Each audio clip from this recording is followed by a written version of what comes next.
రంగారెడ్డి జిల్లా బాలాపూర్లో చిరుతల సంచారం కలకలం రేపుతోంది.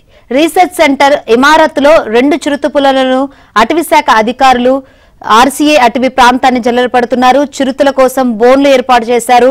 2 రోజుల క్రితం చిరుతలు కుక్కను చంపడంతో స్థానికులు భయాందోళనకు గురవుతున్నారు.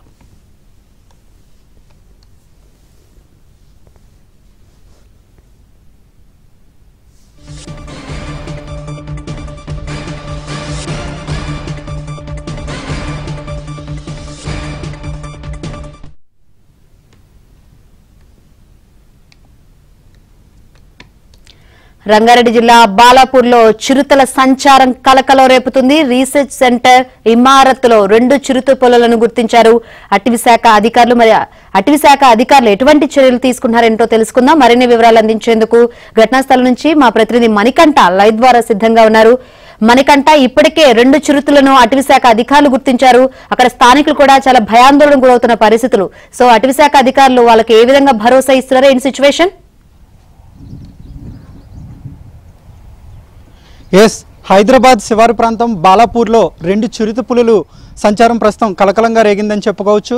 2 రోజుల క్రితం ఆర్సీఐలో పనిచేస్తున్న వాచ్మెన్కు 2 చిరుత పులులు అయితే చూశాడు. అయితే వెంటనే కూడా ఉన్నతాధికారులకు సమాచారం అందించాడు. వెంటనే అప్రమత్తమైన రక్షణ శాఖ అధికారులు అటు అటవీ శాఖ అధికారులకు సమాచారం ఇచ్చారు. వెంటనే కూడా అప్రమత్తమై ప్రస్తుతం ఆర్సీఐ పరిసర ప్రాంతాలతో పాటు దాని చుట్టుపక్కల ప్రాంతాల్లో కూడా 2 చిరుత పులుల కోసం కూడా పూర్తిగా కూడా బోన్లు ఏర్పాటు చేశారు. అయితే మొదటగా ఈ 2 కూడా పులులు కాకుండా వేరే వన్యమృగాలని భావించారు. అయితే మరుసటి రోజు ఉదయం ఆర్సీఐ ఆఫీస్లో ఒక కుక్కను కూడా అనుమానాస్పదలో మృతి చెందింది. దీంతో అప్రమత్తమైన అధికారులు అటవీ శాఖ అధికారులకు సమాచారం ఇచ్చారు. అటవీ శాఖ అధికారులు వెంటనే చేరుకుని అక్కడ ఉన్న పాదముద్రలను అలాగే సీసీ ఫుటేజ్లను పరిశీలించగా అవి 2 చిరుత పులులుగా అయితే నిర్ధారణకు వచ్చారు. ప్రస్తుతం హై అలర్ట్ ప్రకటించారని చెప్పుకోవచ్చు.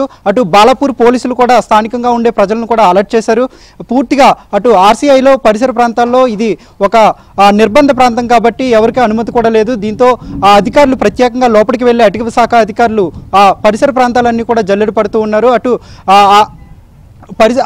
రక్షణ శాఖ విభాగంలోనే పూర్తిగా కూడా అటు విద్యార్థులకు కూడా డిఫెన్స్ రీసెర్చ్ స్కూల్కి కూడా పాఠశాల ప్రిన్సిపల్ సెలవులు ప్రకటించాడు. దీంతోపాటు ఎవరైనా బయటకు వచ్చేటప్పుడు ఒంటరిగా రావద్దు, అలాగే ఏదైనా పని ఉంటే తప్ప అత్యవసర పని ఉంటే తప్ప మిగతా సమయాల్లో కూడా బయటికి రావద్దంటూ ఇప్పటికే నిషేధాజ్ఞలు ప్రస్తుతం ఆదేశాలు జారీ చేశారు. దీనికి అనుగుణంగానే ప్రస్తుతం అటు అటవీ శాఖ అధికారులు కూడా అటు పులుల సంచారం ఎక్కడున్నాయని కూడా వాళ్ళు ముమ్మరంగా గాలిస్తున్నారు. అటు ఆర్సీఐలో పూర్తిగా కూడా ఇది అడవి ప్రాంతం కావచ్చు, దీంతోపాటు అలాగే నీటి కొలలు కూడా ఉన్నాయి. ఎక్కువ సంఖ్యలో వృక్ష సంపద ఉంది కాబట్టి కొంచెం ఈ పులుల సంచారం కూడా ఎక్కువగా ఉంది. దీన్ని గుర్తించడం ప్రస్తుతం కష్టతరంగా మారిందని చెప్పుకోవచ్చు.